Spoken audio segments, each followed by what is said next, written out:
Welcome back, gang. We've brought you the good. Now we're bringing you the bad. And I'm still with Bamji and Ife Dotun. It's been a wonderful time talking football with my guys. Yes, As always, yes. it's the Sports Lounge, and this is our World Cup roundup.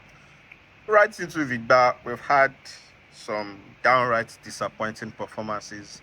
Some teams are on their way. In fact, some teams should be trekking home right now. There's really no need for flights. Um, which team do you say Bamji, which team would you say like abjectly just disappointed you? Downright. You expected more. They have that they have no words, no defense. They should go and put ash and wear sackcloth like in the biblical times. Which team did that bad for you? So I might the teams I might call might sound harsh because they qualified, but Be harsh, feel free. okay. I'm gonna go straight to it. England and Portugal. I had so much high hopes for these two teams, and I thought they were gonna be right up there with France, Argentina, Spain as Hmm. one of the real contenders for the World Cup, but I've not seen anything yet to really suggest that they will be right. Starting with England, Yeah. Southgate got to the semi-finals of the World Cup, and it wasn't enough, and he was sacked because we're going to get a more tactical manager in Thomas Tuchel, and in Yeah. as much as I understand that knockout football is not necessarily about how you play, it's about how you get the necessary results to keep progressing forward. And Thomas Tuchel, he has shown in the past with PSG, he has shown with Chelsea that he has the dexterity to get to the end of knockout competitions. They've just not been Hmm. impressive. I watched the game against Ghana, the game against Panama. The first half was so flat, it was so boring, and I'm wondering that this is a team that has wealth of attackers everywhere. Like you were leaving out Yeah. players who had terrific seasons in the Premier League and other leagues. And is this the best you've had to offer? International coaches they really have a very comfortable job because you have so much time to prepare for a World Cup, Hmm. and because of the fact that your style of play is not necessarily graded, you just qualify and you keep winning. But it's really been disappointing from England. For Portugal, we've spoken about the fact that maybe Cristiano Ronaldo shouldn't be playing 270 minutes at this Yeah. age and all of that. But let's even leave that for a second, right? And let's look at the game against Colombia. They faced a team that had people that can actually harm them, and they considered 26 shots. That's a team Wow. that we're expecting to be like one of the best in this tournament. They considered 26 shots, and on another day, Luis Diaz could have scored. Munoz could have gotten a goal here or there. So it's really been disappointing on to me. Those two nations, they might, go ahead to continue, progressing, but with what I expected from them and what they showed in the group stage, I wasn't very impressed. Was it like that? Based on how you've broken it down, I can see why you're clearly not impressed with either of these two teams. Ifeodotun, what teams stand out for you as being the most unimpressive so far? They've clearly underachieved based on what we've seen in the group stages. Okay, so there are two for me, and there are two for different reasons. One of them is going Bamiji's route, and the other one is certain words that cannot be said on air. Okay, so I'll start from Germany. I'll start from Germany. Germany started up 7-1 against Curacao.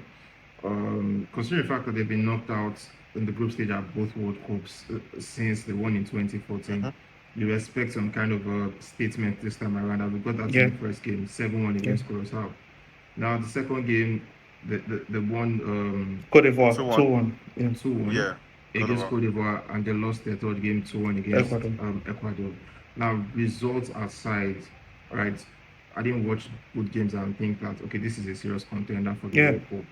I just felt like In fact, I even had a post just before the third game because they had qualified as top of the group Yeah. and they put out a very strong lineup for the third game. And I'm like, I understand it because they've not gotten into gear. So rhythm is momentum, all those things are important in knockout competitions, right? Mhm. Where you know you're on a winning run, so it's easier to like get on the field for your next game. So in my mind, I'm like, okay, maybe they need to get into the next gear against Ecuador, but then they even went ahead to lose. Yeah. So I don't take them serious. Something might change. I don't know. Maybe everybody is tired and they're keeping their best for the knockout round. Maybe something like that. But in terms of what I saw in the group stage and what I was expecting, nah, Germany didn't cut it for me. And the second thing is a weird pick. No, don't worry. I know what you're thinking. It's not that thing. So it's Saudi Arabia.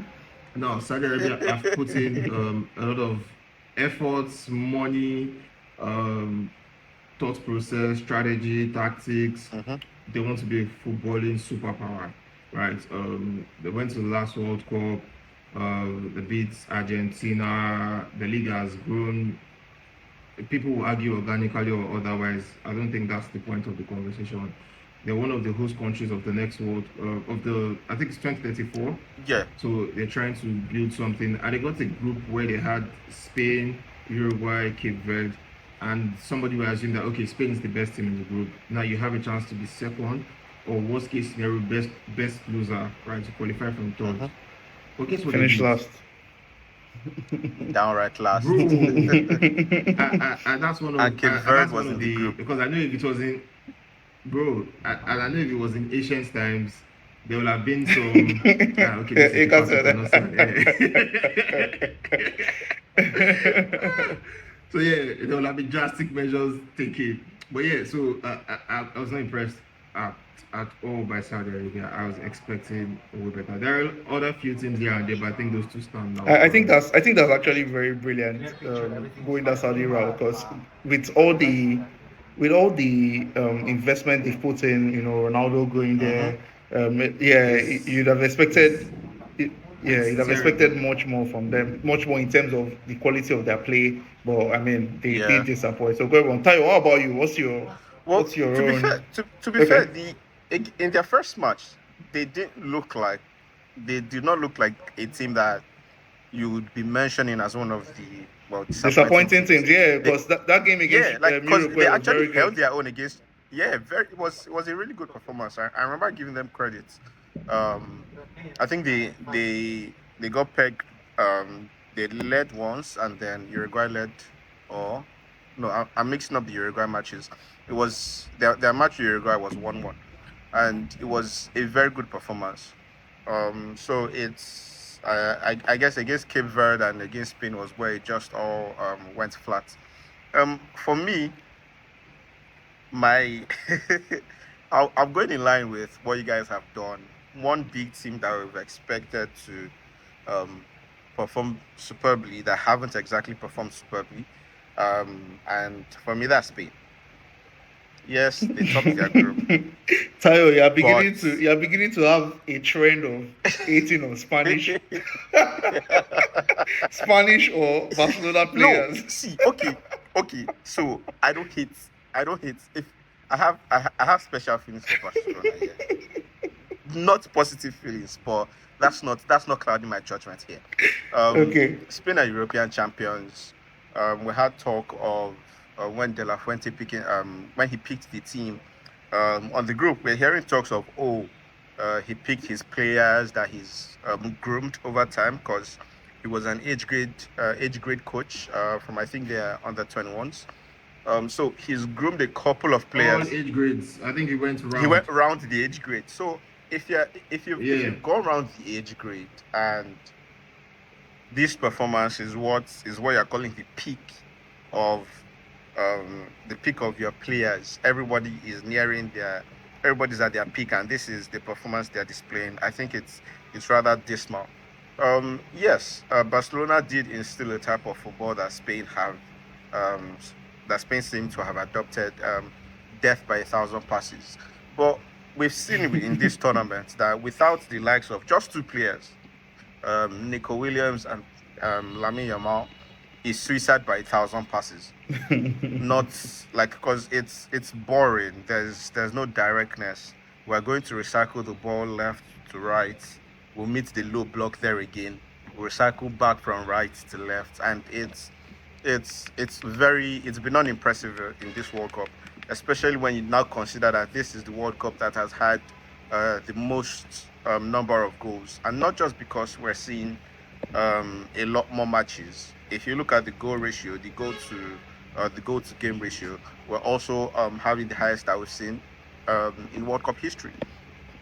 You Yeah, now also add that to the fact that they had a Saudi Arabia in their group, they had a Cape Verde in their group, and Spain is now among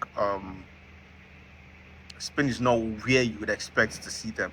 You won't put them beside the France. Heck, you won't even put them beside Netherlands, and that's not something you'd have said going into the World Cup. So Spain have been quite underwhelming for me, and I'll say the second team is Uruguay. Um, Uruguay not qualified out of. in fact, I think let's just what let's they just laugh it off, because I think if you were to analyze their performances all the way, it'll be very disgraceful. Um, and not just their performances on the pitch. The news we're hearing from their camp, um, team leaders like Fede Valverde complaining about how rigorous Bielsa's methods have been, amongst other things. The mutiny sort of in camp, the disgraceful manner in which the game against Spain went on with the refs, the fights.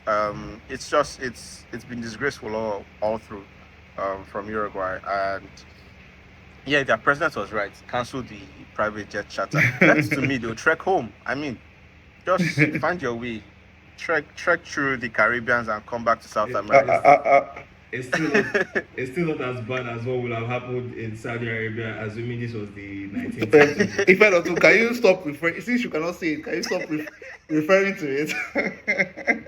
Oh my goodness. But Oh my goodness. I I'm not mean, sure. I'm not shocked we're hearing fights when who's the captain again? Valverde is involved.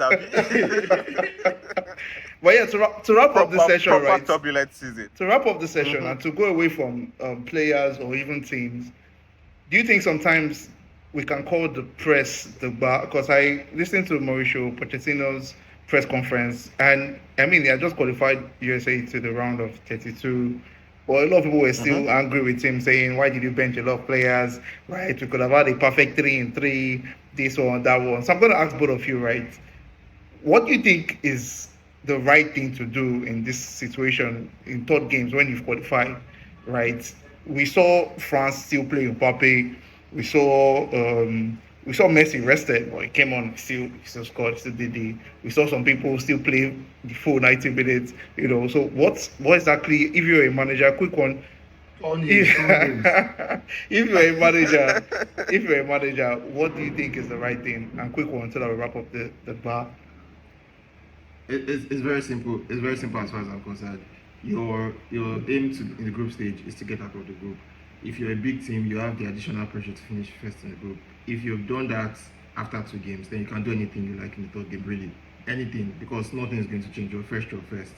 Now, when I was speaking about Germany, I said something about momentum and reading and all of that. Hmm. All of that is subjective. If you say you want to get your rhythm, your momentum, and all of that, you also run the risk of fatigue, injury, suspensions, anything. It can come along. So there's no right thing to do after you've qualified for first.